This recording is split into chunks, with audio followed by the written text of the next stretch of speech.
እናም ኢሳ መሳያ ነው፣ መሲህ ነው። ሲተረጎም ክርስቶስ ማለት ነው። ይህ ክርስቶስ የሚለው ቃል ፈጣሪ መሆኑን ያመለክታል? ክርስቲያኖች ያመለክታል ብለው ያስባሉ።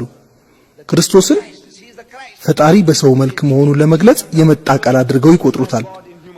አይደለም። ክርስቶስ ማለት ምን ማለት ነው? የሂብሩ ቃል ነው። መሳያ ወይም መሲህ የሚለው ቃል መሰሃ ከሚለው የሂብሩና የአረብኛ ስራው ቃል የመጣ ሲሆን መሰሃ ማለት ማሸት ወይም መቀባት ማለት ነው። ቀሳውስትና ነገስታት ሲነግሱ ወይም ሲመረጡ ተቀቡ ይባላል። ልክ ሲመተ ንግሰት ወይም የንግስና ስርዓት ማለት ነው። ልክ ቀደም ነገስታትና ቀሳውስት ሲነግሱ በተቀደሰ ውሃና ዘይት የመቀባት ስርዓት ያደርጉ ነበር። ከዛሬ ጀምሮ የኛ ንጉስ ነህ፣ የኛ ጳጳስ ለመባል ይቀቡ ነበር። ይህ መሳያ የሚለው ቃል መቀባት ማለት ሲሆን ይህንኑ ያመለክታል። ከፈጣሪ የሆነን መቀባት ወይም መሾም ያመለክታል። እናም ክርስቶስ በፈጣሪ የተቀባ ወይም የተሾመ ነበር። በጣም የተከበረ ማዕረግ ነው። ይህ መሳያ የሚለው ቃል በመጽሐፍ ቅዱስ ውስጥ ልዩ የሆነ ቃል አይደለም። በቁርአን ውስጥ ግን ልዩ የሆነ ቃል ነው። በቁርአን ውስጥ በዚህ ቃል የተጠቀሰ ብቸኛው ባለማዕረግ ሰው ኢሳ ወይም ኢየሱስ ነው። በመጽሐፍ ቅዱስ ውስጥ ግን ይህ በጣም የተለመደ ቃል ነው። በዚህ ክርስቶስ በእስላም በሚለው መጽሐፍ ውስጥ እዚህ አላውቅም፣ እዛ ደቡብ አፍሪካ ውስጥ ግን በነፃ ነው የምንሰጠው። እስካሁን 200,000 ኮፒ ያህል አድልናል። እዚህ ላይ ማጣቀሻዎቹ ከመጽሐፍ ቅዱስ ውስጥ አሉ። ይህ ቃል በመጽሐፍ ቅዱስ ውስጥ ለሌሎች ሰዎችና ለቁሳቁስ ጭምር በስፋት ጥቅም ላይ ውሏል። ለሰው ብቻም ሳይሆን ለእንስሳትም ጭምር።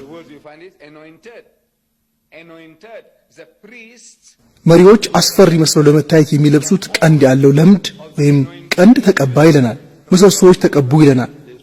ማሰሮዎች፣ ድስቶች ተቀቡ ይለናል።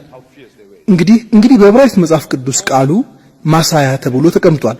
ምሰሶዎች፣ ድስትና ማሰሮ ሳይቀር መቀባታቸውንም ይገልጻል። በዕብራይስጥ መሳያ፣ በግሪክ ቋንቋ ግን ክርስቶስ። ክራይስት የሚለው ቃል የተገኘው ክርስቶስ ከሚለው ነው። በትንቢተ ኢሳይያስ ምዕራፍ 45 ቁጥር 1 እግዚአብሔር ለቀባሁት ይላል። ቂሮስን ክርስቶስ ብሎ ይጠራዋል። እኔን ባታውቀኝ ኖሮ ይላል። ፈጣሪን አንድና ብቸኛ መሆኑን ባልተቀበለ ቢሆንም ግን ቀብቻለሁ ይላል። ቂሮስን በዕብራይስጥ መሳያ፣ በግሪክ ክርስቶስ ብሎ ይጠራዋል። አረመኔውን ቂሮስን ፈጣሪ ክርስቶስ ብሎ ጠራው ይላል። ፈጣሪ ሙሽሪክን አረመኔውን ክርስቶስ ብሎ ጠራው ሲል እኔ ምን ማለቱ ነው እላለሁ።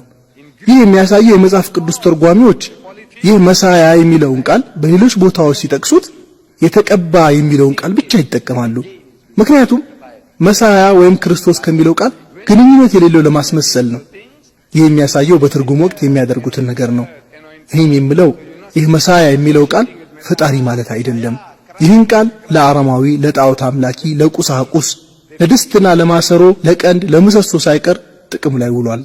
ይህ የተቀባ ወይም መሳያ ወይም መሲህ ወይም ክርስቶስ የሚለው ቃል ለኢሳ አለይሂ ሰላም ወይም ለክርስቶስ ከፈጣሪ የተሰጠው የክብር ስም መሆኑን እናምናለን፣ እንቀበላለንም።